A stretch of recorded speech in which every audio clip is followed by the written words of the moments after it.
온도부터 보겠습니다. 온도는 물체의 차갑고 따뜻한 정도를 측정해서 수치로 나타낸 값이 온도라고 보시면 됩니다. 온도는 우리가 상대적인 거를 절대적으로 우리가 그 사람의 감각기관으로 상대적인 걸 느낄 수 있는데요. 그거를 정확하게 측정해서 수치와 단위로 나타낸 것이 온도라고 생각하시면 되고요. 섭씨 온도라고 하는 건 우리가 보통 일상생활에 사용하는 온도고, 그거는 물의 어느 점을 0도씨, 끓는 점을 100도씨 기준으로 해서 그 사이를 100등분한 겁니다. 그래 딱 떨어지죠. 우리가 사용하는 건 요거예요. 일상생활에 사용하는 거. 그래서 요게 딱 어느 점이 0, 끓는 점 100도로 해서 100등분 한 거고요. 우리가 그 화씨 온도라는 것도 있죠. 화씨 온도. 화씨 온도는 우리나라가 아닌 다른 나라, 특히 미국에서 사용하는 거고요. 요것은 우리가 사용하지 않기 때문에 요건 화씨 온도가 있다 정도로만 기억하시면 될 것 같고, 그 다음에 알아둬야 될 온도는 절대 온도입니다. 절대 온도. 절대 온도는 국제단위기에서 쓰는 온도라고 나오는데요. 과학책에 나오는 거라고 생각하시면 되고요. 뭘 기준으로 만들었냐면 입자 운동을 기준으로 만들었어요. 그래서 그거 완전히 멈출 때를 10켈빈으로 나타냅니다. 단위가 K라고 쓰고 켈빈이라고 읽으시면 돼요.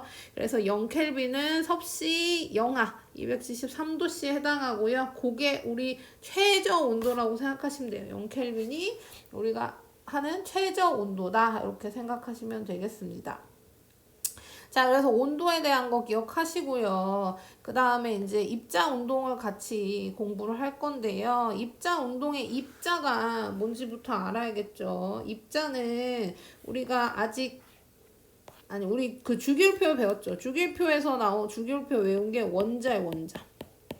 그 다음 분자라는 애를 배울 겁니다. 이 원자랑 분자 같은 작은 단위를 아직 안 배웠으니까 그거를 우리가 이제 입자라고 부를 겁니다. 뒤에서는 바꿀 거예요. 여기도 나와 있네요. 원자나 분자 같이 작은 알갱이를 입자라고 할 겁니다. 근데 입자가 너무너무 작아서 뭐 할 거예요? 입자를 그릴 때 입자 모형으로 대신할 거예요. 당연히 입자를 우리가 그릴 수는 없습니다. 너무 작아서. 근데 이렇게 입자 모형으로 표현할 거다, 이렇게 기억하시면 되고요. 지금부터 이 동그라미 다 입자라고 생각하시면 돼요. 나오는 입자들. 그래서 동글동글하다는 거 기억해 주시고요. 이게 입자 모형입니다. 그래서 여기도 보시면 입자 모형이 있고, 여기 보시면 이렇게 꼬리 긴 쪽, 이것도 약속이에요. 이렇게 꼬리가 길면 활발하다, 빠르다는 표시고요. 이렇게 짧은 꼬리를 가지면 느리다, 둔하다, 뭐 이런 표시라고 생각하시면 됩니다. 자, 그래서 우리 일단 그림을 그리면 설명을 해볼게요. 우리 고체부터. 고체는 입자 배열이 어떻게 되어 있냐면요. 이렇게 따닥따닥 붙어 있습니다. 이렇게 따닥따닥 붙어 있어요. 이렇게 입자가 존재합니다. 그러니까 뭐예요? 그 모양이 단단하고 뭐 잡을 수 있고 뭐 이런 특징들을 갖죠. 그 입자들이 왜 그럼 다닥다닥 붙어 있냐면요. 입자 사이에 잡아당기는 힘이 엄청 강해서 그래요. 입자 사이에 잡아당기는 힘. 그러니까 얘는 얘를 잡아당기고 얘는 얘를 잡아당기고, 여기 있는 얘는 얘를 잡아당기고 얘를 잡아당기고, 서로 잡아당기는 힘이 강하니까 이것이 고체. 근데 고체에 열을 가하게 되면 고체는 입자 사이 간격이 좁고 간격이 없어. 하지만 입자는 항상 움직인단 말이죠. 항상 움직여. 근데 서로 잡아당겨. 자리는 없어. 그러니까 뭐 하냐면 제자리에서 진동합니다. 제자리에서 진동해요. 어디 움직일 데가 없고 제자리에서 이렇게 진동만 한단 말이죠. 근데 열을 가하게 되면 온도가 올라가게 되면 입자 운동이 활발해지고, 여기 온도 올라가면 입자 운동이 활발해지고, 온도가 낮아지면 입자 운동이 둔해진대요. 그래서 고체에 열을 가하게 되면 입자 운동이 활발해집니다. 아까 서로 잡아당겨서 뭐 한다 그랬어요? 서로 잡아당기는 힘이 세니까 이렇게 다닥다닥 붙어 있는 거라 그랬죠. 근데 열을 가했더니 움직임이 조금씩 활발해져요. 그러니까 잡아당기는 힘 이 없어진 건 아니지만 이렇게 잡아당기는 힘보다 이제 활발한 게 조금씩 늘어나면서 얘네들이 사이사이가 이렇게 벌어지게 되는 거죠. 이렇게 벌어지게 되면 움직임이 활발해지면서 이렇게 벌어지면 입자 사이 간격이 멀어지고 배열은 불규칙적으로 되고 이렇게 완전히 변해버리면 이제 이것은 고체가 아니라 액체고 부피가 커지고 입자 배열이 불규칙한 이렇게 변하는 거죠. 거기에 더 열을 가하게 되면 열이 더 가해져요. 그럼 운동 속도가 매우 활발해지고 얘네들이 이렇게 움직이는 게 아니라 뭐예요? 이렇게 움직이게 되는 거죠. 그러면서 사이 간격이 엄청나게 멀어지고 이제는 잡아당기는 힘 자체가 거의 무시된다고 보시면 됩니다. 이 입자 운동이 너무 활발해져서 그래서 이렇게 사이가 얘는 지우고 이렇게 사이가 계속 벌어지면서 여기는 이렇게 가면서 입자 배열은 매우 불규칙적으로 되고 부피도 매우 커지더라. 그래서 이게 기체 변화입니다. 이렇게 변화하는 거예요. 요거 알아두시고 이건 뒤에서 다시 나오지만 요 정도로 설명을 하고 그래서 다시 한번 얘기하지만 온도는 물체를 이루는 입자의 활발한 정도를 나타낸 것이고 온도가 높아지면 운동이 활발해지고 온도가 낮아지면 입자 운동이 둔해진대요. 이걸 눈으로도 확인할 수 있습니다. 눈으로도 어떻게 확인하냐면 차가운 물이랑 뜨거운 물에다가 잉크 한 방울을 똑똑 떨어뜨리는 거예요. 잉크 한 방울 떨어뜨리면 입자가 움직인다 그랬잖아요. 그래서 차가운 물보단 뜨거운 물에서 더 활발하게 움직이니까 입자가 막 움직이면서 잉크를 내가 섞지 않아도 뜨거운 물에서는 더 빠르게 번져나가고 차가운 물에서는 천천히 느리게 번져나가는 걸 눈으로 확인할 수 있어서 입자 움직임이 온도가 높을 때 더 활발하게 일어나는구나 이거를 확인할 수 있는 실험이 되는 거죠. 그래서 요거 기억하시고 자 그 다음에 열이랑 열평형 보겠습니다. 자, 열은 방금 우리가 온도에 대한 걸 보였잖아요. 온도가 다른 물체가 접촉하였을 때 온도가 높은 물체에서 온도가 낮은 물체로 이동하는 에너지를 열이라고 한다. 단위는 줄이라는 걸 사용한대요. 우리가 단위가 새로운 단위가 나왔어요. 새로운 단위 줄이라고 쓰고 J라고 쓰고 줄이라고 읽을 거고요. 에너지의 단위라고 생각하시면 됩니다. 이것도 같이 밑줄 치시고요. 단위는 줄이라고 읽으시면 되고 J라고 쓰시면 돼요. 그래서 여기서 중요한 건 온도가 다른 물체를 접촉하였을 때 온도가 높은 쪽에서 낮은 쪽으로 항상 이동합니다. 이것을 열이라고 할 거예요. 그래서 열이라는 거 꼭 기억해 주시고요. 그 다음에 그러면 온도가 높은 쪽에서 낮은 쪽으로 이동한대. 그리고 열평형을 얘기할 건데 그 전에 이렇게 얘기해 볼까요? 우리 손에다가 선생님 손에다가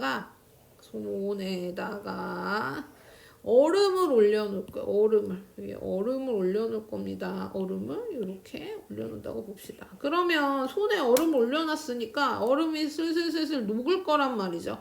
왜 녹을 거냐면요.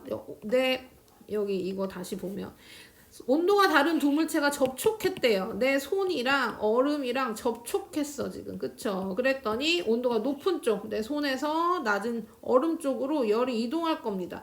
열이 이동하면서 얼음의 온도가 올라가니까 슬슬 녹겠죠. 그럼 나는 엄청 차갑다고 느낄 거고 얼음도 느낄 수만 있다면 따뜻하구나, 내 손이 따뜻하구나 라고 느끼겠죠. 어쨌든 이렇게 점점 내 손에서 얼음으로 열이 점점 이동할 거란 말이죠. 이동하는데 그럼 언제까지 이동할 거냐면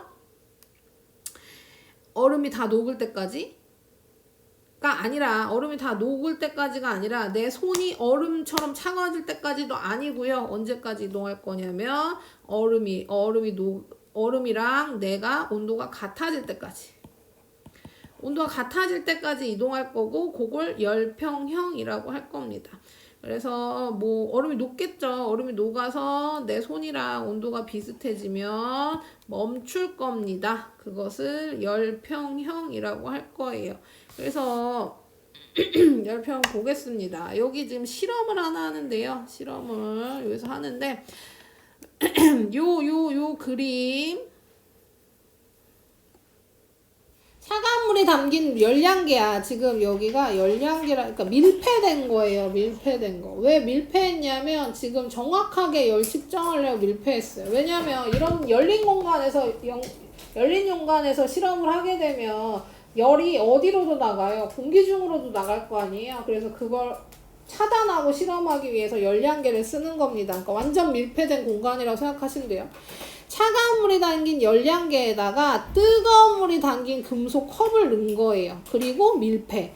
그 다음 온도 여기 측정해서 차가운 물이랑 따뜻한 물의 온도 변화를 측정한 겁니다. 그랬더니 뜨거운 물은 온도가 차가워졌고 차가운 물은 온도가 높아졌어요. 그러다가 만났죠. 만나는 순간부터는 일정. 그럼 만나서 일정한 구간을 열평형 상태라고 한다고. 이렇게.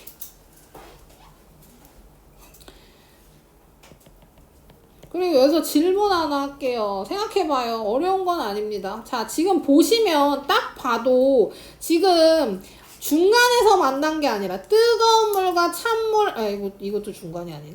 뜨거운 물과 찬물의 중간쯤이 아니라 뜨거운 물의 온도가 더 많이 내려갔고요. 차가운 물의 온도는 조금밖에 안 올라갔어. 자, 지금 똑같이 물이죠. 똑같이 물이고요. 그 다음에 내가 뜨거운 물이 열을 100만큼 잃어버렸으면 그 100만큼 찬물이 다 받았습니다. 왜냐하면 지금 밀폐된 공간에서 실험했으니까. 내가 잃어버린 열의 양은 차가운 물이 다 받았어. 어딜 빠져나간 게 없어요. 그럼에도 불구하고 정확히 중간이 아니라 요렇게 보시면 얘가 더 많이 떨어졌고 얘는 조금밖에 안 올랐죠. 자, 이 이유에 대한 걸 생각해 봅시다. 엄청 복잡한 게 아니에요. 그럼 내가 설명해 줬겠죠. 질문하는 겁니다. 왜 그럴까? 왜 제가 더 많이 떨어지고 얘는 조금밖에 안 올랐을까? 얘가 10도 떨어지면 얘가 10도 올라야 될 것 같은데 그렇지 않은 거죠, 지금. 중간에서 안 만난 거야. 왜 그럴까? 알겠는 사람. 틀려도 괜찮으니까 얘기해 볼래? 전혀 얘기해보고 싶은 마음이 없어요.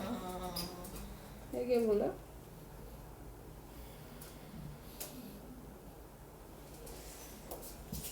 언니야, 오늘 영 집중 못하는 것 같은데. 뭐야, 지금 여기서 수업하고 있는데 계속 기억이 이렇게 쳐다보고 있잖아. 집중해줘요.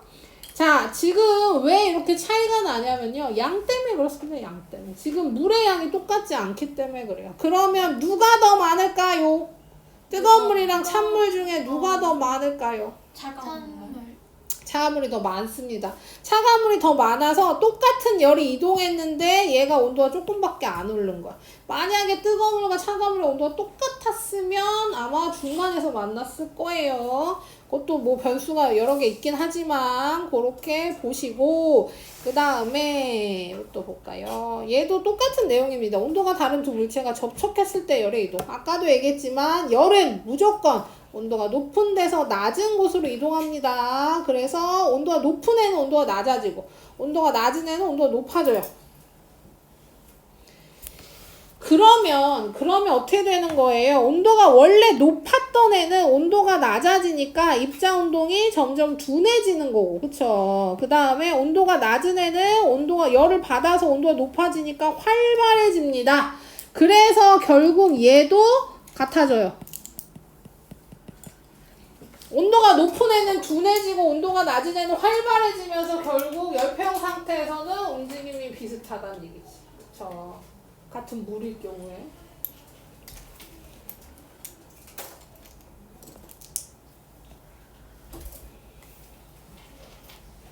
여기 아까 그 그림 다시 설명 나오네요. 그쵸? 물질의 상태 입자운동. 고체는 완전 다닥다닥 붙여있고 규칙적으로 배열되고 제자리에서 진동합니다. 이 얘기를 안 했네. 공간이 없잖아요. 고체는 아까 고체 그린 거 다시 그려볼게요. 고체는 이렇게 따닥따닥 붙어있단 말이에요. 근데 아까 뭐라 그랬냐면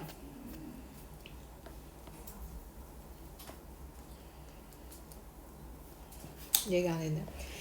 자, 입자는 멈추지 않아요. 멈추지 않고 스스로 끊임없이 움직입니다. 입자가 스스로 끊임없이 움직여. 근데 고체가 요만했단 말이죠. 자, 그럼 얘는 움직일 수 있겠어, 없겠어요? 움직이기 힘들죠. 하지만 내가 방금 뭐라 그랬냐면 멈추지 않고 끊임없이 움직인다 그랬죠. 근데 공간이 없어. 근데 멈출 순 없어. 그러니까 뭐 하냐면 흔듭니다. 진동이에요, 진동. 제자리에서 흔들기만 해요. 이게 고체 움직임입니다. 제자리에서 진동하는 거예요. 제자리에서 진동하다 열받으면 활발해지면서 거리가 벌어지는 거. 아까 얘기했죠. 거리가 이렇게 벌어지는 거. 고체일 때 멈추지 않는다는 것도 기억해 주시고요. 넘길게요. 자, 그래서 열평형 상태 정의가 지금 나오네요. 클리닉이요.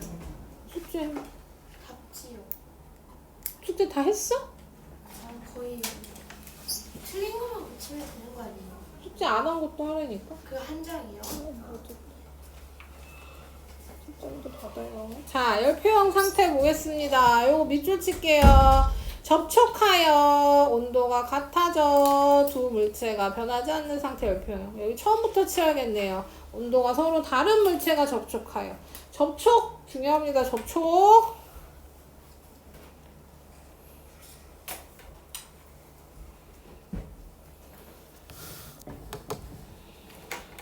그래서 온도가 같아지면 그 다음부터는 더 이상 온도가 변하지 않고 일정하게 유지되는 게 열평형이다. 그래서 이거 중요하고요. 별표도 하나 쳐주세요. 별표. 중요. 자, 예시 보겠습니다. 예시. 자, 온도계는 물체와 접촉하여 온도 측정한다라고 했는데요. 그 온도계 우리 뭐 요즘에 쓰는 그 브라운 열 채우기 해가지고 귀에 꼽아서 삑 하는 거 말고 그거 아니고요. 그거요. 낄다란 거. 이렇게 낄다란 거. 여기 빨간 거 있고 이렇게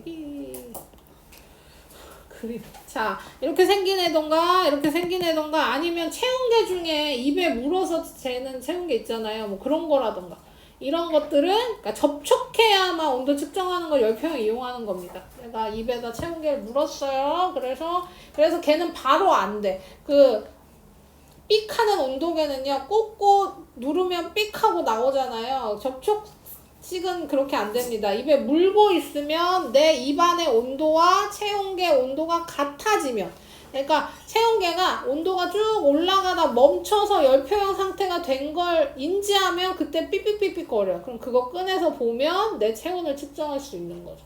그래서 열평형 이온하는 거고요. 냉장고도 당연히 열평형입니다. 내가 냉장고에 뜨거운 음료를 넣었다고 생각해 봅시다. 그럼 어때요? 얘가 온도가 더 높으니까 얘가 가지고 있는 열이 냉장고로 쫙쫙쫙쫙 가겠죠. 그래서 얘는 점점 차가워져. 그럼 냉장고는 가만히 있나? 전기로 얘를 계속 차가운 공기를 유지하니까 얘도 결국에 시간이 지나면 차갑게 되는 거지.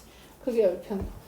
그래서 그런 것도 그래서 아무리 뜨거운 음식을 넣어도 뭐 뜨거운 음식을 넣으면 차가워집니다. 시간이 좀 걸리고 전기세가 좀 많이 나오겠지만 뜨거운 걸 넣어도 결국에 열평이 일어날 거니까 차가워질 거예요. 그 다음에 뭐 차가운 물에 오래 담가놓든 얼음에 넣어놓든 접촉시켜 놓으면 시원해지는 것도 모두 다 열평의 이용이다 라고 보시면 됩니다.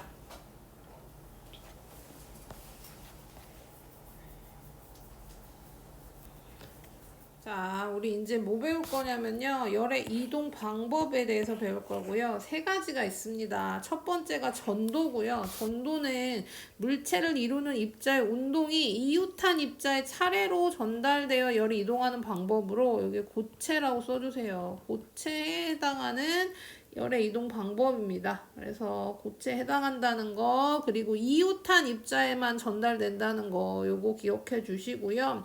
그림으로 한번 설명을 해볼게요. 여기도 나와 있지만 아까 내가 고체는 입자 간격이 따닥따닥 붙어 있다고 했어요. 서로 잡아당기는 힘이 강해서 이렇게 붙어 있고 이렇게 생긴 금속 막대라고 생각해 봅시다. 그러면 내가 이 한쪽 끝을 가열하는 거야. 한쪽 끝을 쭉 가열하는 거죠. 그렇게 되면 여기 이 입자 얘랑 제일 가까운 쪽에 있는 입자는 뭐 한다는 겁니까? 제일 움직임이 활발해지는 거죠. 얘가 움직임이 활발해지면 진동을 더 많이 해. 진동. 아까 얘기했지만 입자 운동이 활발해지는데 고체는 자리가 없으니까 제자리에서 진동합니다. 그 진동이 점점 활발해지면 옆에 이웃한 입자들한테 영향을 주는 거고 멀리 떨어져 있는 데한테는 안 줘요. 하지만 이 전달된 게 얘가 얘한테 전달되고 얘가 얘한테 전달되고 이웃한 입자들한테 전달하면 결국에 어디까지 오는 거다? 얘까지 전달이 되는 거다. 그래서 금속막대 끝을 내가 이쪽 끝만 가열했어도 시간이 지나면 이쪽 끝까지 뜨거워지는 거. 요것이 전도라고 생각하시면 됩니다. 또 뭐 그런 거 있죠. 국 있잖아, 국. 뜨거운 국에다가 내가 숟가락을 꼽아놔. 그러면 숟가락 뜨거운 국에 들어있는 이쪽 부분은 얘가 가열해 주는 거고, 가열된 안에 들어가 있는 숟가락 끝만 뜨거워지는 게 아니라 시간이 지나면 전달 돼가지고 요 끝까지 뜨거워진다. 이게 전도입니다. 그래서 당연히 물질의 종류에 따라 전도되는 정도가 달라요. 그러니까 금속이랑 뭐 고무, 플라스틱 다 물질의 종류에 따라 전도되는 정도도 다릅니다. 그래서 금속이 전도가 빠르고 그 다음에 고무나 플라스틱 같은 경우에는 전도가 느리죠. 그래서 여기 보시면 여기 냄비도 나오고 한데요.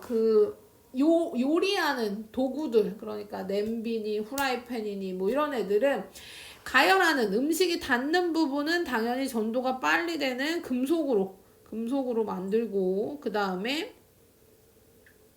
손잡이, 내가 닿는 손 부분은 뭘로 한다? 요거는 고무나 나무로 대신 하는 겁니다. 그러면 금속은 빠르게 가열되고 빠르게 온도가 올라가고 내가 잡는 부분은 온도가 천천히 올라가겠죠. 전도되는 정도가 다르니까 이렇게 전도에 대한 걸 기억하시고요.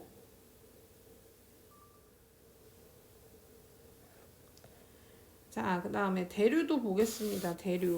대류는 자, 봐봐. 기체나 액체를 이루는 입자가 직접 이동하여 열이 전달하는 방법이에요. 지금 아까 전도는 뭐였어요? 고체에서 열이 이동하는 방법이라 그랬잖아요. 그럼 대류는 고체는 해당하지 않고요. 기체나 액체만 해당합니다. 왜냐면 입자가 직접 이동해야 돼서 그런데요.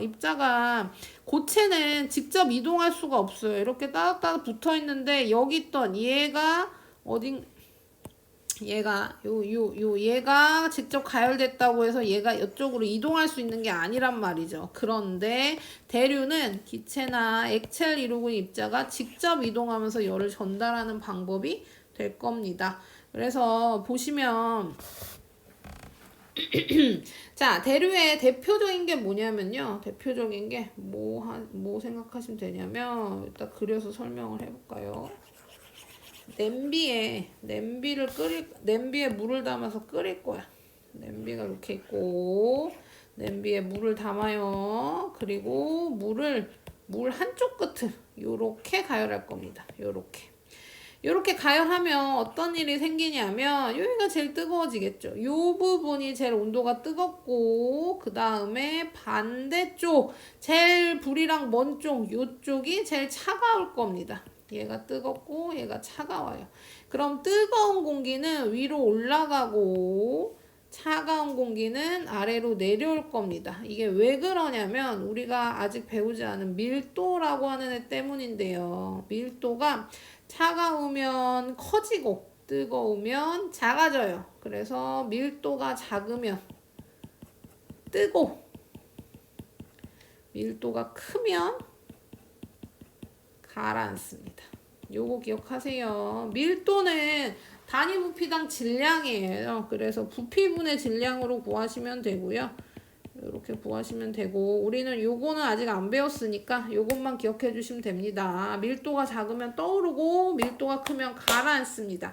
이때 차가운 공기는 밀도가 커서 가라앉고 뜨거운 공기는 밀도가 작아서 올라가요. 그러면 여기 보시면 설명을 이해를 돕기 위한 설명입니다. 여기 보시면 어떻게 되냐면 뜨거운 공기가 일로 올라갔어. 그럼 여기가 비어 있잖아요. 그리고 차가운 공기는 여기 내려왔는데 원래 물이 있는데 차가운 지금 공기랑 물을 막 섞어서 썼는데요. 물입니다, 물. 여기 물 내려오면 여기 비어 있으니까 여기를 채우고, 그 다음 여기도 반대로 여기가 비어서 얘가 올라왔으니까 얘를 채우고, 그래서 한쪽 끝을 끓이면 물이 이렇게 돕니다. 순환하는 거죠. 이것을 대류라고 부를 거예요. 요게 대류다라는 겁니다. 이게 그러니까 물이 끓게 되면 여기만 가열해도, 여기 끝만 가열해도 여기만 뜨거워지는 게 아니라, 요 부분만 뜨거워지는 게 아니라 물 입자가 스스로 돌면서 여기 차가워진 애가 일로 가고 여기로 가고 계속 돌면서 뭐 하는 거예요? 물 전체가 뜨거워진다. 이게 대류입니다. 그래서 그것이 대류고, 그 다음에 여기 나오는 게 에어컨인데요. 냉난방기는, 냉방기랑 난방기는 뭐 할 때 좋아요? 냉방기는 위쪽에, 난방기는 아래쪽에 설치하는 게 좋습니다. 그래서 여기 우리 집 같은 거래요. 집을 보시면 우리 학원은 냉방기, 난방기 동일해요. 다 위에 설치했습니다. 어쩔 수 없이. 자, 하지만 우리 집에서는 에어컨을 위에 설치하죠. 에어컨을 천장에 설치하거나 위에 설치하거나, 그것도 안 되면 세우거나, 뭐 어쨌든 최대한 위쪽에 설치하려고 합니다. 그게 효율적이에요. 제일 효율적인 방법입니다. 그래서 에어컨으로 차가워진 공기가 내려오고, 에어컨에서 제일 따뜻한 공기는 올라오면서 얘도 순환하죠. 순환하면서 공기 전체를 차갑게 만드는 건데요.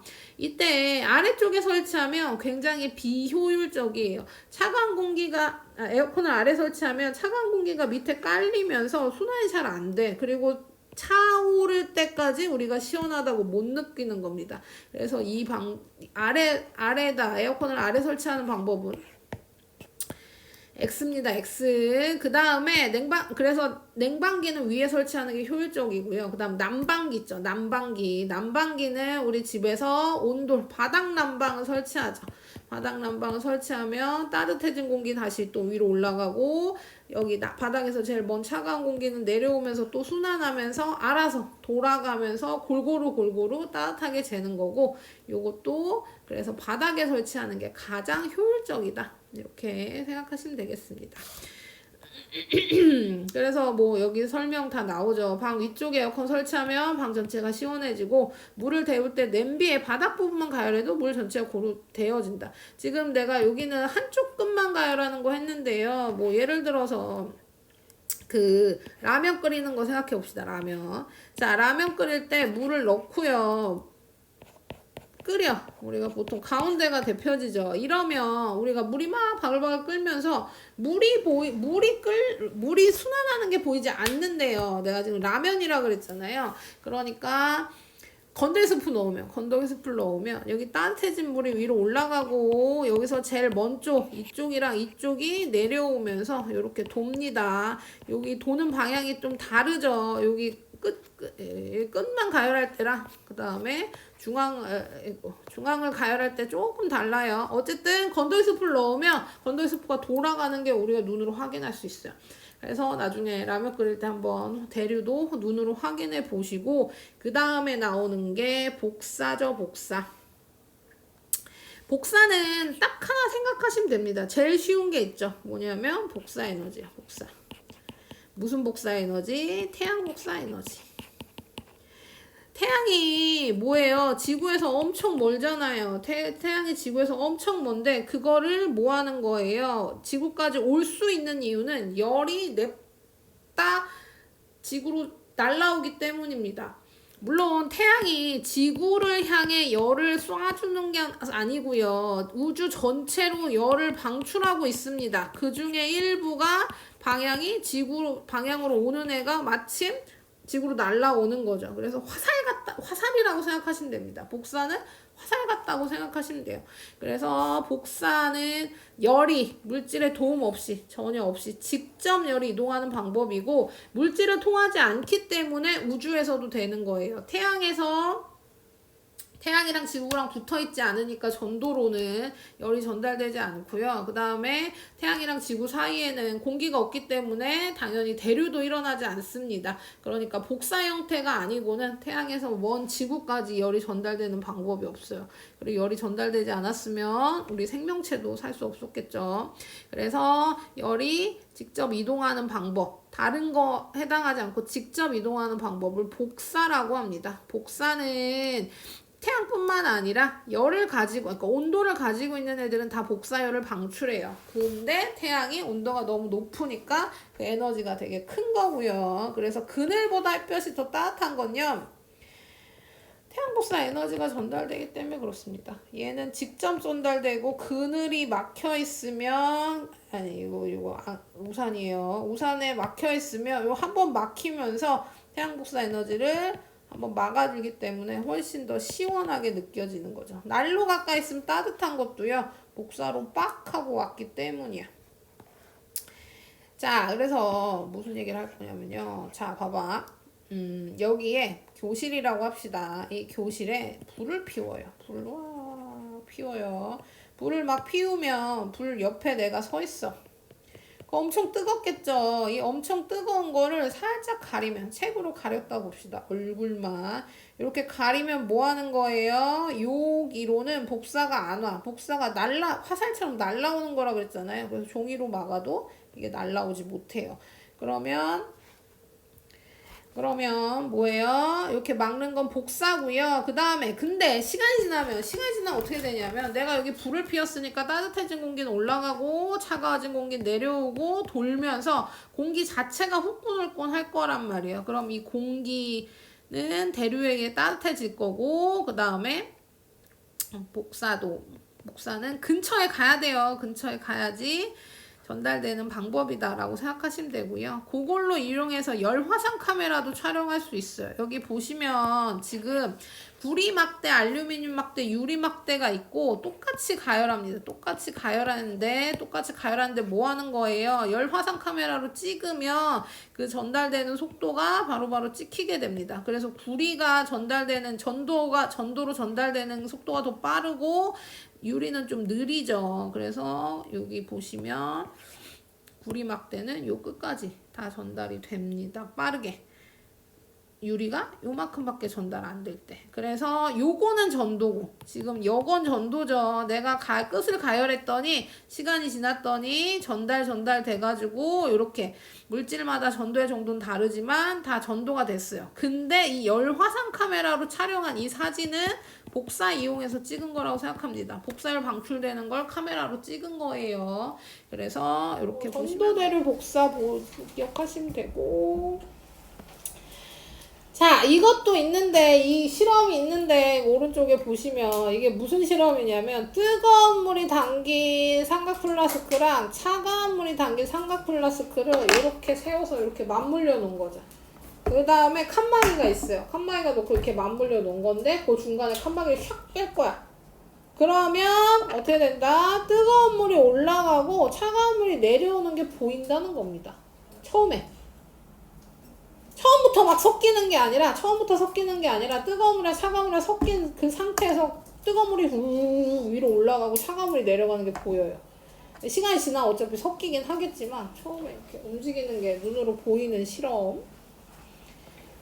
나머지는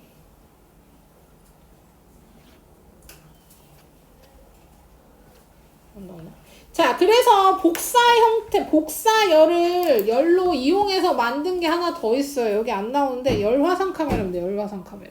열화상 카메라 본 적 있어요?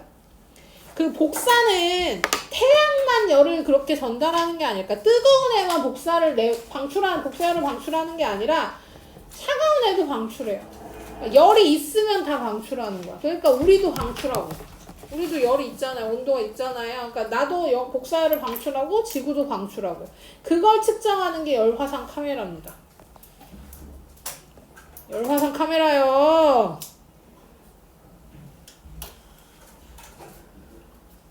방금 검색했지.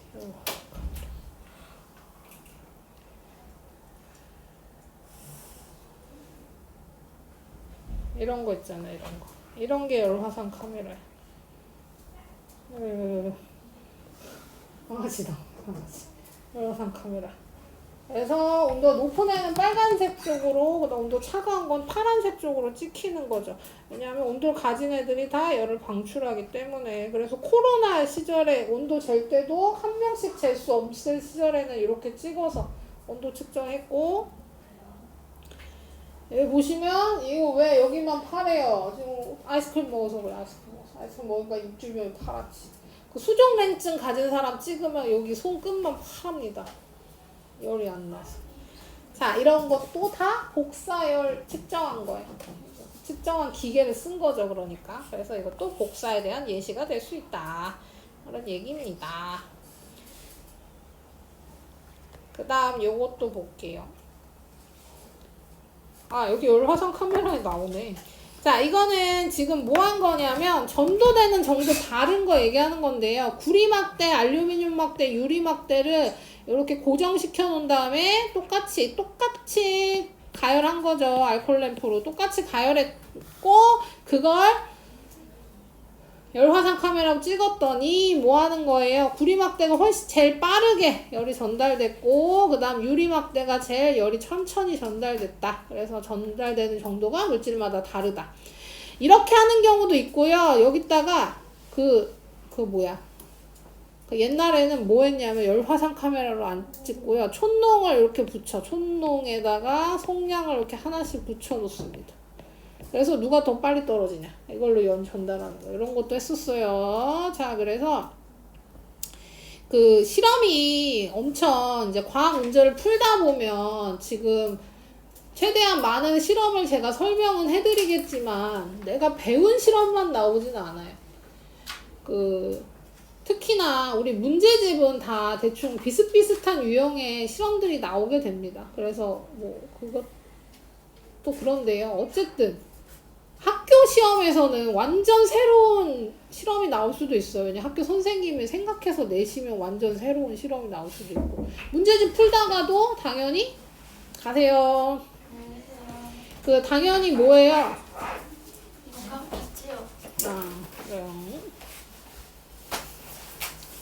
아유, 안녕히 계세요. 잘 가요. 실험이 유형이 엄청 다양하게 나온단 말이야. 우리가 배우지 않은 실험이 나올 수도 있지만 그렇다고 해서 우리가 못 풀 실험이 나오진 않아요. 그러니까 우리가 배운 내용에서 실험이 나올 겁니다. 그래서 문제 풀다가 안 배운 실험이네, 못 풀겠네 하지 말고요. 내용을 읽어보면 모두 다 풀 수 있는 실험이라는 거 기억하시고, 이거 아까 얘기한 거예요. 열량계에다가 사과물 넣고 뜨거운 물 담긴 금속콩 넣어가지고 열평 어떻게 일어나는지 보는 실험, 이건 아까 설명한 거고요. 그 다음에 전도대류 복사가 나오는데 이때 우리가 많이 비유하는 게 뭐냐면요. 지금 공 던지는 걸로 했는데 책이라고 해봅시다. 학교에 선생님이 선생님이 교탁입니다. 교탁에 애들이 앉아있어. 앉아있는 건 못 그리겠네요. 자, 사람들이 앉아있어요. 사람들이 앉아있는데 뭐 하고 싶은 거예요? 이 맨 뒤에 있는 애한테 책을 전달하고 싶은 거예요. 이게 비유로 제일 많이 나와요. 열 이동 방법 비유로. 그럼 복사는 뭐예요? 내가 복사는 어떻게 열이 전달되는 거라 그랬어요? 화살처럼 날아가는 거라 그랬죠. 그럼 내가 맨 뒤 학생한테 책을 전달하고 싶은데 복사 형태로 간다 그러면 어떻게 하면 되겠습니까? 던지면 되죠. 던져서 책만 날아가면 돼요. 이게 복사라고 생각하면 됩니다. 다른 도움 없이 열만 가는 거예요. 책이 열이라고 비유하면 이렇게 던져가지고. 대류는 뭐예요? 내가 직접 걸어서 맨 뒤로 가서 주는 게 대류입니다. 입자들이 움직이면서 열을 전달하는 방법.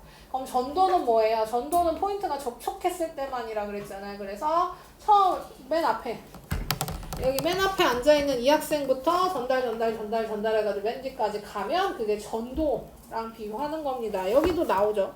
일렬로 서가지고 전달하는 게 전도의 방법 표현하는 거고, 공을 직접 이동해서 얘한테 전달하는 게 대류, 그 다음 던져서 공만 이동하는 게 복사 형태다라는 거고요. 그래서 정리 다시 하면 전도는 가열한 쪽이 입자가 활발해지면서 입자의 움직임이 전달되는 겁니다. 입자가 이동하는 게 아니에요. 입자의 움직임이 전달되는 게 전도. 그리고 전도되는 정도는 물질마다 다르다는 거. 그다음 가열된 입자는 밀도 얘기 나오죠. 밀도가 작아지면 위로 올라가고 커지면 내려오는 겁니다. 그래서 직접 입자들이 이동하면서 열을 전달하는 게 대류인데요. 여기 뭐 나와 있냐면 기상현상 나와 있잖아요. 기상현상도 대류 때문에 일어나는 겁니다. 대류 때문에. 왜냐면 따뜻해진 공기가 위로 올라갈 거예요. 지표가 따뜻합니다. 지표 따뜻한 공기가 위로 올라가. 공기가 위로 올라가면 마침 공기 안에 있는 수증기가 어떻게 되는 거예요? 위로 올라갔더니 너무 차가워. 그래가지고 얼음이 되거나 물이 돼서 떠 있어. 그게 구름.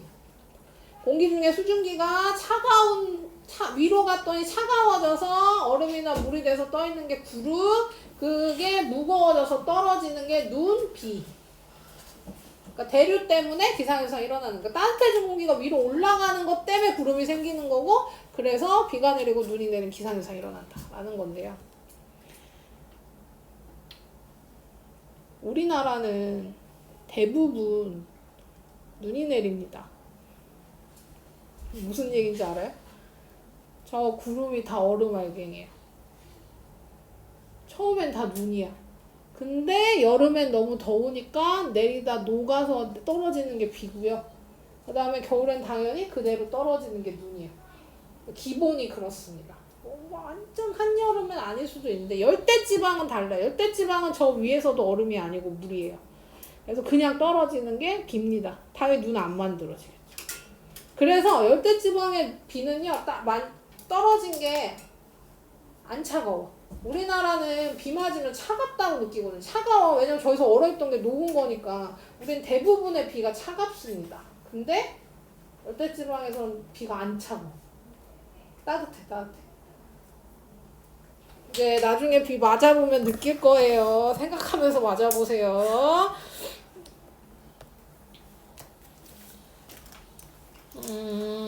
다 얘기한 거, 요것만 얘기할까요? 요것만?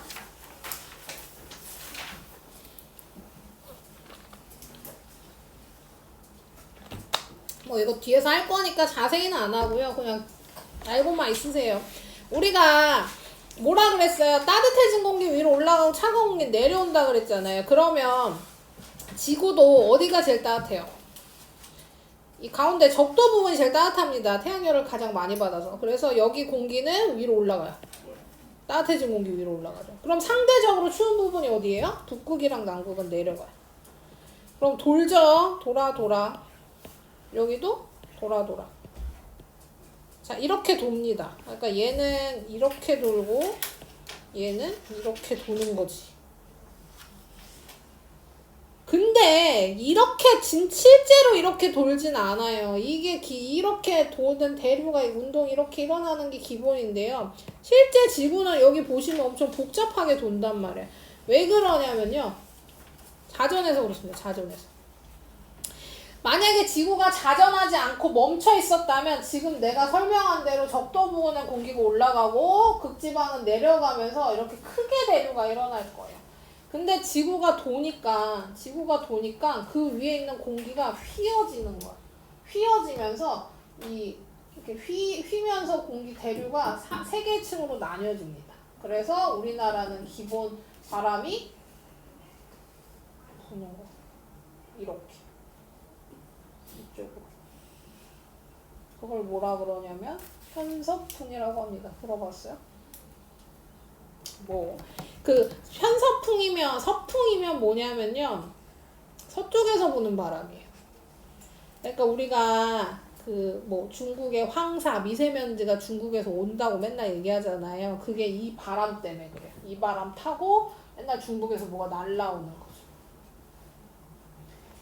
기본 바람이 편서풍입니다. 우리나라 기본 바람 편서풍이고요. 뭐 계절마다도 달라져요. 여름에는 남동풍 불고 겨울에는 북서풍 불고. 지금 이렇게 맨날 추운 날이 지금 며칠 동안 유지되고 있는 거는 저 위에서 떨어지는 공기 때문에 그래요. 북극에서 시작한 공기가 지금 떨어져가지고 그 리스 많이 봤죠? 요즘에 그 떠오는 거 그 아파트 사이에서 그 그 러시아에 눈 너무 많이 와가지고 막 저기서 그거 AI입니다. 그게 뭔데요?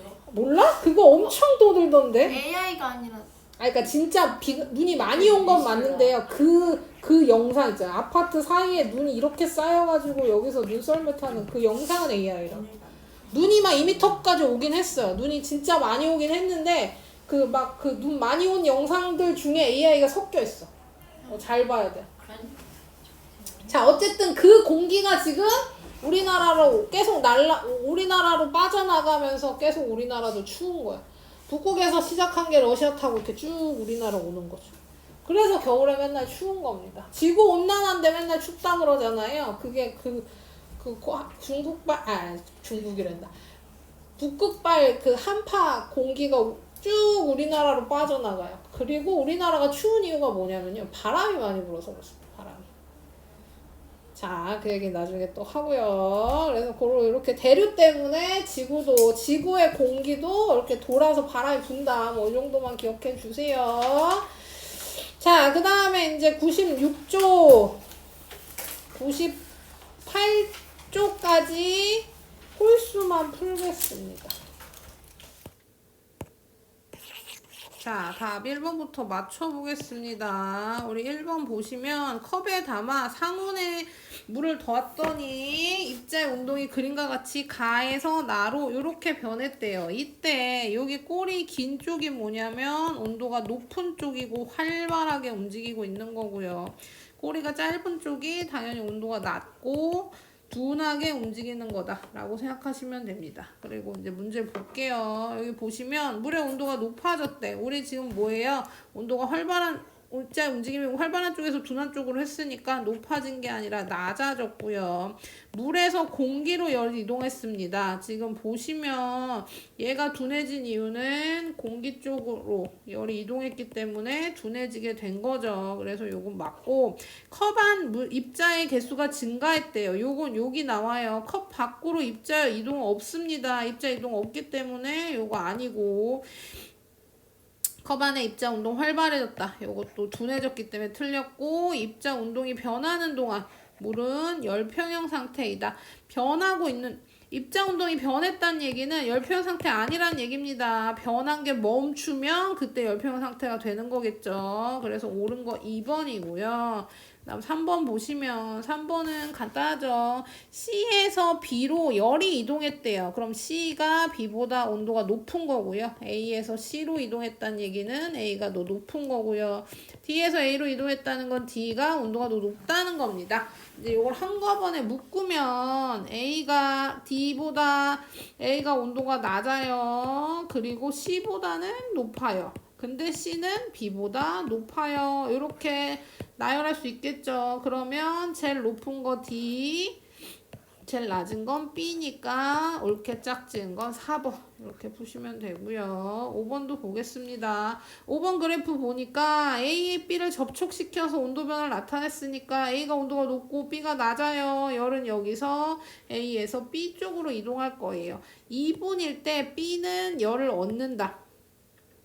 2분이 여기가 6분이니까 2분 한 이 정도 되겠죠. 요때는 B는 열을 얻고 있겠죠. 맞고요. A의 입자 운동은 점점 활발해지지 않습니다. A가 지금 열을 이동시켜서 B로 가는 거기 때문에 얘는 둔해지겠죠. 그 다음 3분일 때 열은 A에서 B로 이동한다.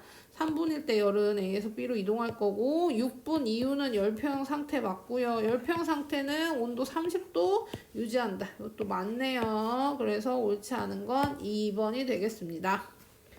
자, 그 다음 넘겨서 7번. 7번은 금속컵 물과 열량계 담긴 물의 온도 변화 나타낸 그래프인데요. 요것은 요거 보고 이 그림 보고 푸시는 겁니다. 그냥 푸는 게 아니에요. 6번부터 7번이면 7번까지 이 그림 보고 푼다는 거고, 찬물이 담긴 열량계, 뜨거운 물이 담긴 금속컵으로 열평형 실험하는 거죠. 그래서 금속컵이 담긴 물과 열량계 담긴 물의 온도 변화입니다. 그러면 기억은 뭐예요? 여기서 뜨거운 물이 담긴 금속컵이 기억이 되겠습니다. 금속컵. 써놓자. 자, 그럼 뜨거운 물은 열을 잃는다는 맞죠? 뜨거운 물 열 잃을 겁니다. 열은 뜨거운 물에서 찬물로 이동할 거고요. 기역은 금속컵이 담긴 물의 온도 변화 맞죠?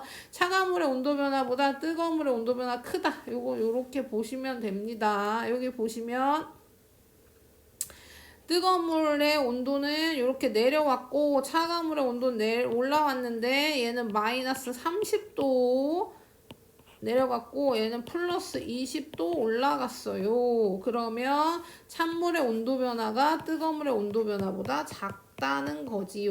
그래서 얘 틀렸습니다.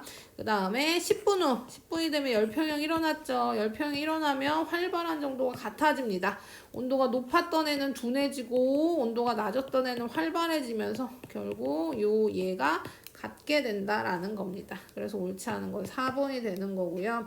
자, 그 다음에 홀수 9번 보겠습니다. 이제 열의 이동 전도네요. 그쵸? 전도. 그래서 열을 한쪽끝만 가열해도 움직임이 전달되면서 입자가 가는 게 아니에요. 입자가 가는 게 아니라 입자의 움직임이 전달되면서 이렇게 열이 이동한다는 게 나오는 그림이죠. 이웃한 입자 차례로 열이 전달되는 거 맞고요. 시간이 지나면 B의 온도가 높아지는 것도 맞고 방금 얘기했죠. A에서 B로 입자가 직접 이동하는 게 아니라 움직임이 전달된다. 입자의 움직임이 전달된다는 겁니다. 그래서 얘는 틀렸어요. 4번이고요. 넘겨서 11번 보겠습니다. 자, 백열 전구에 손을 가까이 하면 따뜻하대요. 이 전구에 열이 방출돼서 그렇습니다. 어떤 형태로? 복사의 형태로. 얘랑 옳지 않은 거 찾으래요. 같은 게 아닌 거 찾으라는 거죠. 끓고 있는 냄비 접시에 손잡이 만지면 뜨거운 건 전도입니다. 전도. 그 다음 사람 많은 곳에 가면 훈훈함을 느끼는 거. 사람이 방출하고 있는 복사열 때문에 훈훈하게 느껴지는 거예요. 그래서 얘는 복사.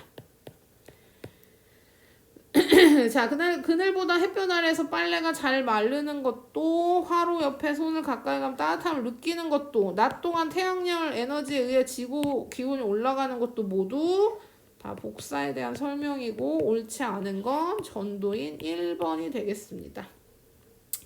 자, 이거 다 지금 화로엽은 아니구나. 화로엽 말고 요 햇볕 아래 빨래가 잘 마르는 거랑 태양에너지 지구 기온 올라가는 거 다 태양복사 에너지 얘기죠.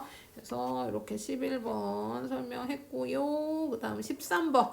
요거는 뭐 그림 보시면 아시겠지만 우리가 뭐 이걸 따로 배우지 않아도 요 그림만 보고도 뭐가 전도고 뭐가 대류고 뭐가 복사인지 알 수 있어야 돼요. 우리가 배운 내용 가지고 충분히 구할 수 있습니다. 그래서 보시면 냄비 안에 끓고 있는 물은 지금 돌고 있죠. 순환하고 있습니다. 그러니까 A 안에 있는 A는 대류로 인해서 열이 이동하는 거고요.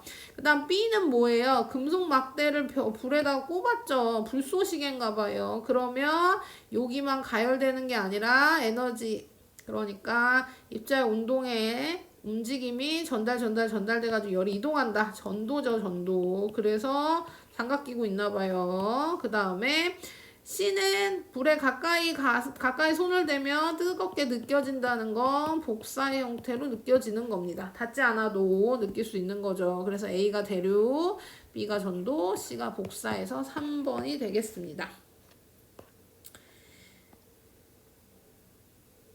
자, 여기까지 설명하고요. 뒤에 넘겨서 볼게요.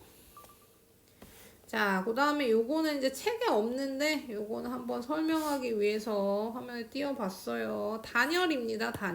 단열, 우리 지금 단열은 물체와 물체 사이에 열이 이동하게 못하게 막는 거라 그랬는데요. 무슨 얘기냐면 전도, 우리 앞에서 배운 열의 이동 방법, 전도, 대류, 복사, 이 세 가지를 막으면 온도를 일정하게 유지할 수 있다. 단열이 잘 된다. 이런 얘기입니다. 거기에 대표적으로 나오는 게 보온병이에요. 보온병은 첫 번째로 보온병 같은 경우에는 여기도 보시면 알겠지만 보온병이 이렇게 생겼으면 안에 물 넣는 공간은 좀 좁아요. 안에 이렇게 이중으로 돼 있습니다. 그리고 그 사이가 띄워져 있죠. 붙어 있지 않고 떨어져 있어요. 뭐 때문에 접촉하면 일어나는 전도를 막는 겁니다. 그래서 전도 일어나지 않게 막아주고요. 이 빈 공간은 이 떨어져 있는 이 사이 공간을 진공으로 만들어요. 그러니까 공기를 쫙 빼죠. 왜냐면 공기 입자가 돌아다니면서 대류 일어나면 안 되니까 요거 대류를 막는 거라고 보시면 됩니다.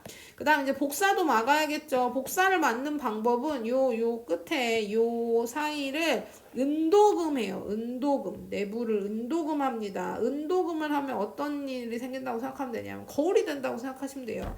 거울이 되면서 빛을 반사하기 때문에 복사에 대한 열도 차단된다. 그래서 보온병은 단열이 되게 만드는 좋은 기구입니다. 그리고 위에도 이중으로 막에 만들어서 전도에 대한 걸 한 번 더 차단하는 거죠. 밖으로 빠지는 열도 차단하는 거예요. 그래서 뜨거운 물을 최대한 오래 보관하게, 얼음 넣으면 얼음을 최대한 오래 보관하게, 열이 밖으로도 나가지 않고 안으로 들어오지 않고 일정하게 온도를 유지할 수 있도록 하는 게 보온병이고요. 그 다음에 또 우리 집 지을 때 보시면 집을 지을 때도 단열에 엄청나게 신경을 씁니다. 단열 신경 쓰고요.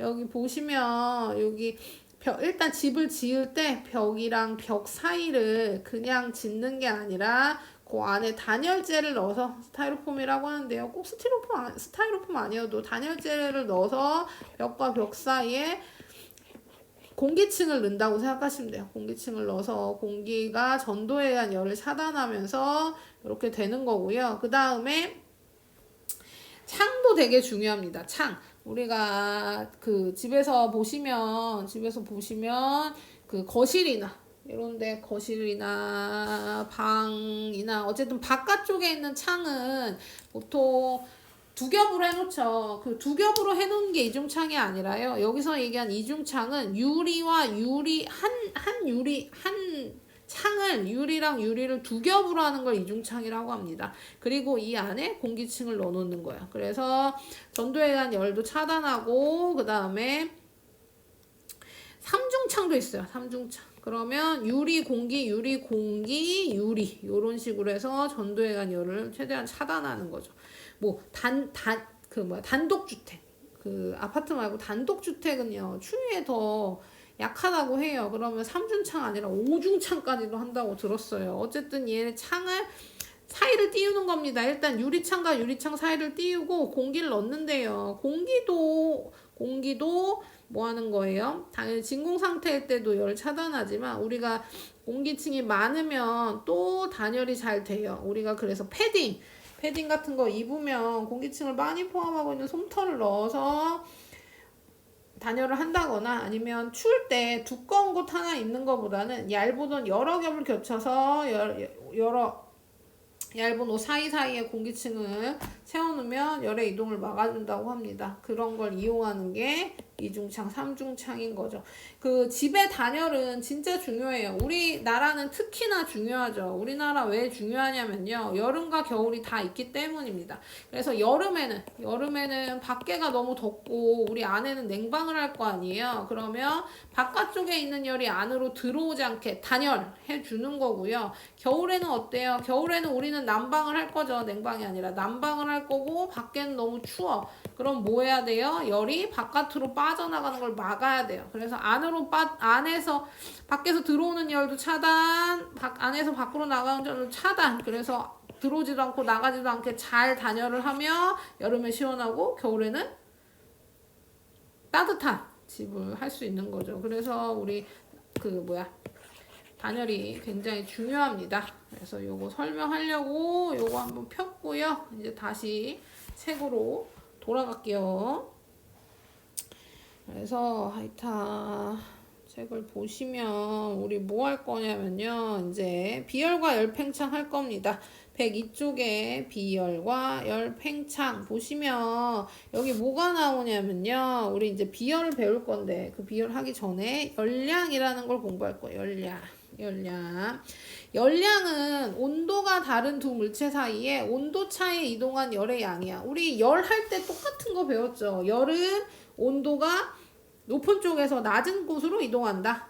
그러니까 열의 뜻이었죠. 그때 이동하는 열의 양을 열량이라고 합니다. 그러니까 열의 양을 줄여서 열량이라고 생각하시면 되는데 여기서 중요한 건 칼로리죠. 칼로리, 킬로칼로리. 어디서 많이 들어봤죠. 우리가 음식 얘기할 때도 우리 음식할 때도 칼로리, 몇 칼로리다, 몇 킬로칼로리다 이런 거 배우잖아요. 그쵸?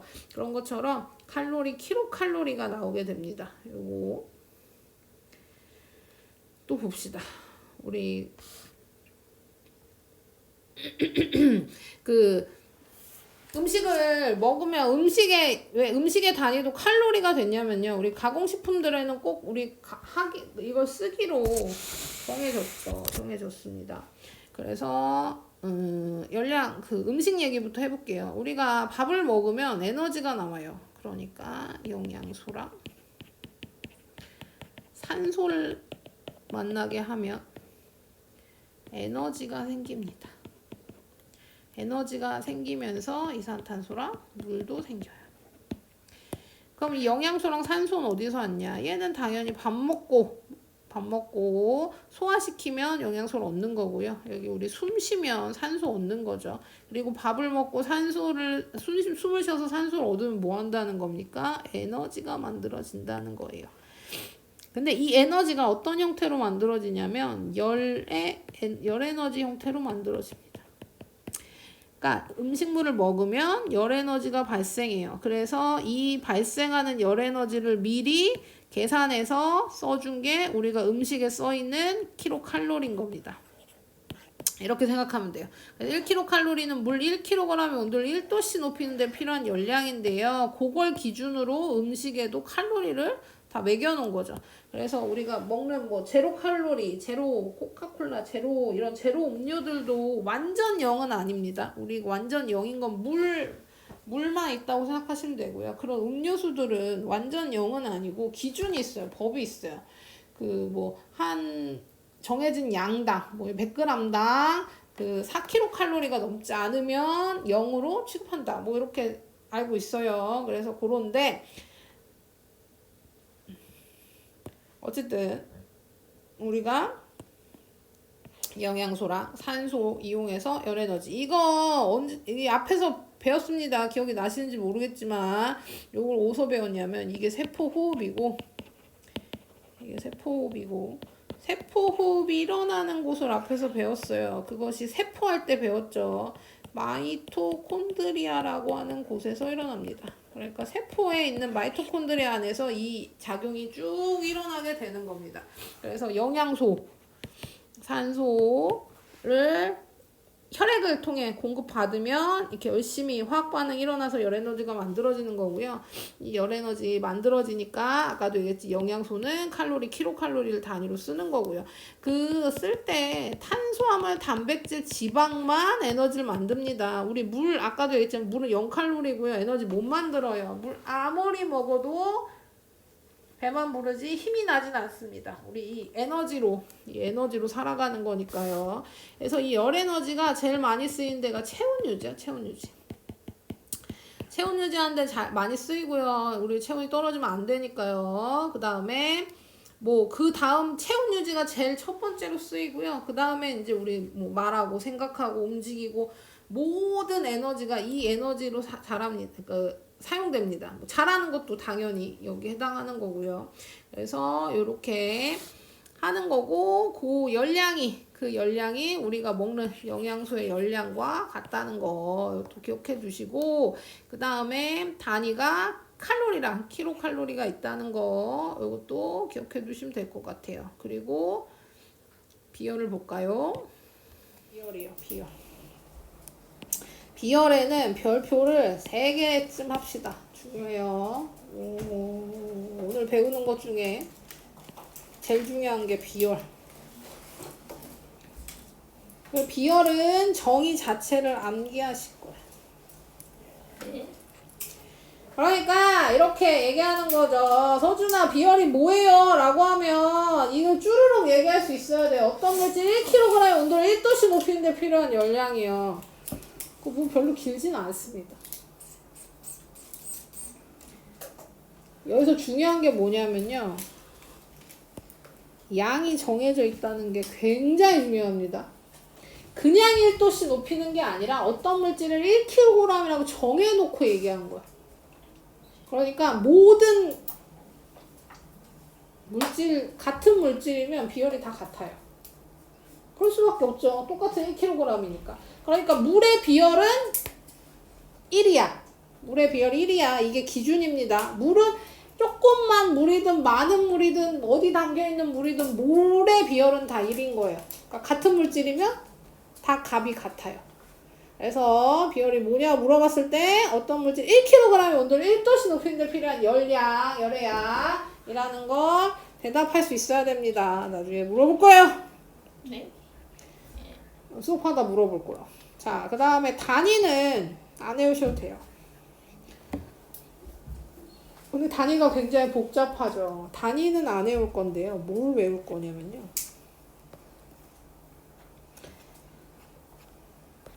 안 나오네. 식을 외울 겁니다. 식을 쓸게요. 비열의 식. 비열은 계산 문제가 나올 겁니다. 비열 식이 있어요. 비열은 질량 곱하기 온도 변화 분의 열량입니다. 비열은 질량 곱하기 온도 분화변의 열량. 자, 내가 단위를 외울 필요가 없다고 했죠. 왜 그러냐면 여기에 맞게 쓰시면 돼요. 질량이 kg으로 들어갔으면 kg, 뭐 g이 들어갈 수도 있죠. 그럼 g. 그 다음에 온도 변화는 뭐 고정이네요. 도씨. 우리 화신 안 쓰니까요. 그 다음에 퍼하고 여기 여기 열량에 맞는 단위를 적어주시면 단위가 조금씩 바뀝니다. 그래서 식만 암기하시면 돼요. 단위까지 다 암기하실 필요는 없어요. 그래서 단위는 조금씩 바뀔 거고 식은 암기해 주시고 온도 변화는 당연히 뭐예요? 온도 변화는 그냥 높은 데서 낮은 거 빼면 됩니다. 그쵸? 온도가 변한 거는 어쨌든 낮아졌든 높아졌든 높은 게 있고 낮은 게 있을 테니까 높은 데서 낮은 거 뺀 만큼의 차이가 온도 변할 거고요. 자, 그래서 그렇게 기억하시고 그럼 우리 외울 게 두 개죠. 비열의 뜻이랑 비열 구하는 식이랑 두 개 암기하셔야 되고 물질의 특성이라는 거. 그 물질의 특성이라는 게 뭐냐면요. 물질의 특성이라는 게 물질을 구별할 수 있는 고유한 성질입니다. 그러니까 내가 어떤 물질의 밀도를 조사했더니 밀도가 1이야. 그럼 아 이거는 물이구나 라고 알 수 있는 거야. 모든 물은 다 밀도가 1이니까. 그쵸? 이렇게 구별할 수 있으면 그것이 물질의 특성이라는 겁니다. 그래서 보시면 물이 밀도가 1이에요 라고 나와있지만 숫자가 되게 작아 보이지만 물의 밀도는 꽤나 큰 편입니다. 밀도가 큰 애예요. 보시면 알겠지만 콩기름은 0.49, 알루미늄 0.29, 모래 0.199, 철은 0.11이고 구리는 0.09예요. 그쵸? 밀도가 물이 되게 큰 편이라는 것도 그렇게.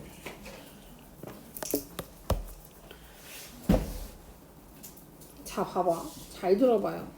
비열이 왜 중요하냐면요. 물론 중요한 내용이기도 하지만 문제를 풀 때 잘 나와서 그런 건데요. 그 시험이나 이런 거 문제 풀 때 비열이 되게 자주 나오고 잘 나오고 많이 나옵니다. 이유는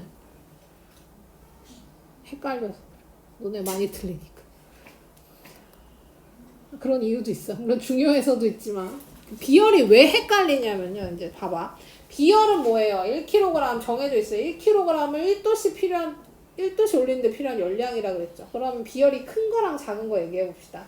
비열이 작다는 얘기는 1도씨 높이는데 필요한 열량이 요만큼이라는 얘기예요. 비열이 크다는 얘기는 1kg을 1도씨 높이는데 필요한 열량이 크다는 얘기예요. 이만큼. 그러면 질문 뭐가요? A라는 물질이랑 B라는 물질을 비교했는데 A라는 물질은 비열이 작아요. 그리고 B라는 물질은 비열이 커. 똑같이 가열할 겁니다. 태양이라고 합시다. 태양빛에 똑같이 가열됐어요. 똑같은 위치에 똑같이 가열했어요. 자, 그러면 똑같은 시간 동안 똑같은 위치에 똑같이 가열했어. A랑 B 중에 온도가 누가 더 높을까? A라고 생각한 사람. 다 쉽게 들어. 두 개 중에 하나인데 B라고 생각한 사람. 손 안 든 사람은 뭡니까? 아하. A. 이거 따로 합시다. 너는 A야 B야? 연준이. 어떻게 고민해? 하나 찍어. 모르겠으면. B. B. 너는.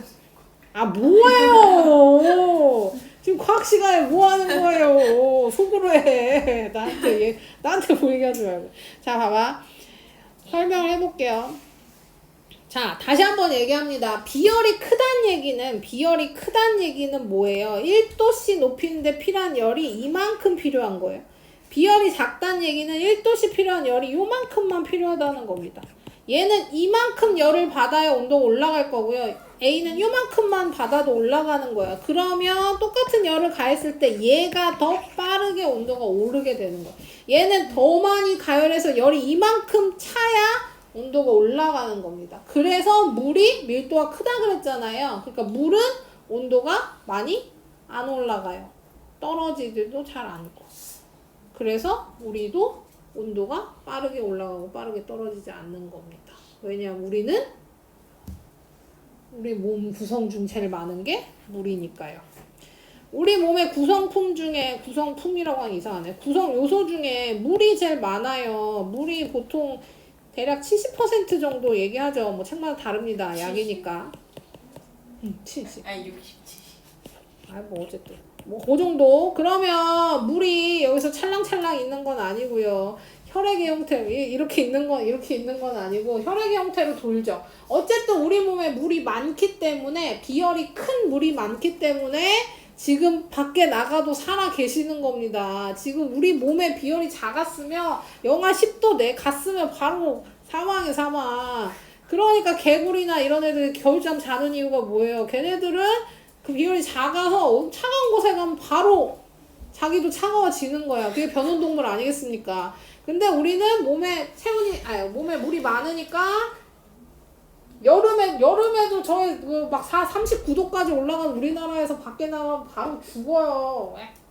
하지만 물이 많이 차 있으니까 내가 온도 찜질방 못 가요. 찜질방 가면 막 50도, 60도 막 어느 찜질방 막 90도까지 올라가는 찜질방도 있단 말이에요. 그럼 거기 우리가 들어가도 살아있는 이유는 우리 몸에 물이 많아서 열을 받아도 온도가 천천히 오르기 때문에 살 수 있는 겁니다. 그래서 어쨌든 기억해야 될 건 비열이 큰 애들은 온도 변화가 적고 천천히 올라가고 천천히 내려옵니다. 똑같은 열을 가해도 비열이 작은 애는 빠르게 온도가 올라가고 빠르게 내려온다.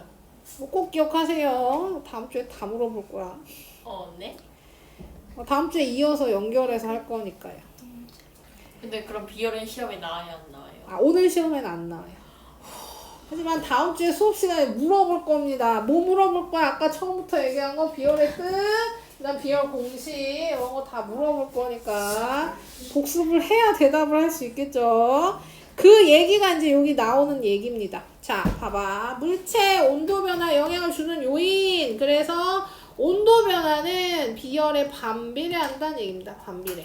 그러니까 비열이 크면 온도 변화가 작고 비열이 작으면 온도 변화가 크고 반비례죠, 그것이. 그래서 그래프도 같이 볼게요. 그래프 보시면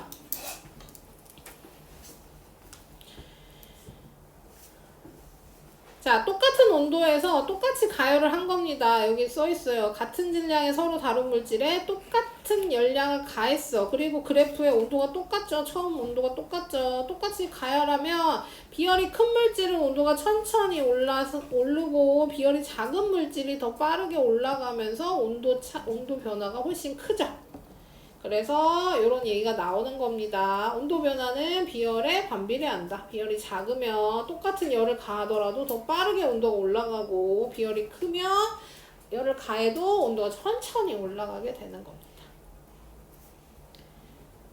그 다음 질량도 볼게요. 질량. 비열뿐만 아니라 같은 물질은 비열이 모두 같습니다. 어떤 상황에 따라 다르고 이런 거 없어요. 똑같은 물이면 밀도 무조건 1이에요. 밀도 다 비열이 1이에요. 다 똑같습니다. 자, 그래서 같은 물질의 질량을 다르게 하여 같은 열량을 가한 겁니다. 뭐 이거 간단하죠. 한쪽에는 물을 요만큼만 담았고 한쪽에는 물을 이만큼 담아서 똑같은 열량으로 끓였어.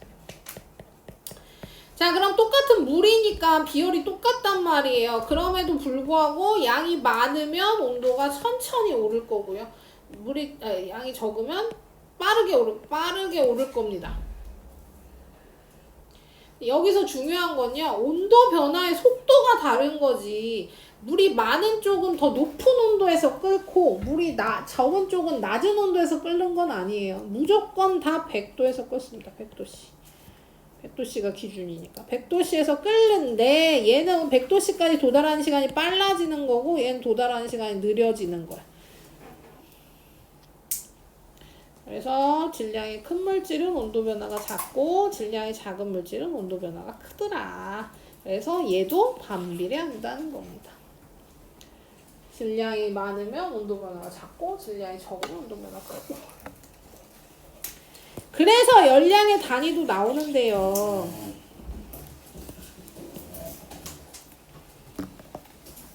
얘는 안 외울 겁니다. 아니 뭐 이 식이 똑같아요. 이 식이 똑같아요. 얘가 얘고 얘가 쟤야. 하나만 외울 거예요. 둘 다 외워도 상관없는데요.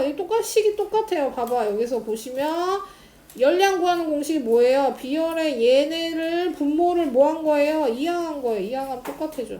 이거 붙인 거지. 얘도 연분인격. 그럼 열량은 비열 곱하기 질량 곱하기 온도 변화. 그래서 여기서 얘기하는 게 훨씬 빠르겠구나.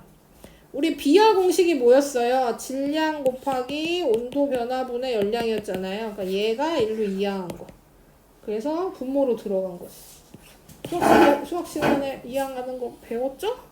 그래서 두 식이 똑같아요. 지금 식이 똑같아서 하나만 외우시면 됩니다. 그래서 비열식이 어렵다고 느끼면 열량식으로 외우셔도 상관없어요. 어차피 x 놓고 구하면 되니까. 그래서 열량은 비열 곱하기 질량 곱하기 온도 변화, 비열은 질량 곱하기 온도 변화분의 열량 해서 둘 중에 하나 외우시면 되고